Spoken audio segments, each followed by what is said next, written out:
अहम खबर टंडू मोहम्मद खान से। सेहत की देखभाल के मुस्तकबिल की तश्कील के मौजू के साथ एक शानदार कॉन्फ्रेंस की मेज़बानी करने का एजाज़ हासिल हुआ। इस मौका पर हमारे मेहमान खसूसी कोई और नहीं बल्कि प्रोफेसर डॉक्टर अजीम अलमानी थे, साबिक प्रोफेसर ऑफ मेडिसिन और हुकूमत सिंध के सेक्रेटरी सेहत। कॉन्फ्रेंस में 6 मुख्तलिफ सेशन पेश किए गए, जिनमें से हर एक सेहत की देखभाल के एक अहम पहलू पर तवज्जो मज़कूर करता है।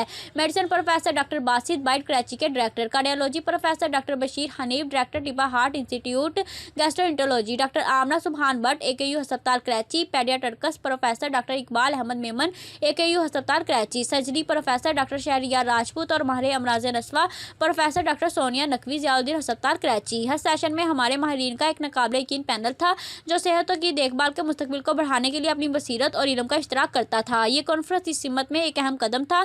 इस तकरीब को कामयाब बनाने के लिए हमारे तमाम मुकर्ररीन, पैनलिस्ट और हाजरीन का शुक्रिया। हमारी न्यूज़ से अब्दुल अजीम जट की रिपोर्ट। मज़ीद खबरों के लिए देखते रहें हमारी न्यूज़ HD।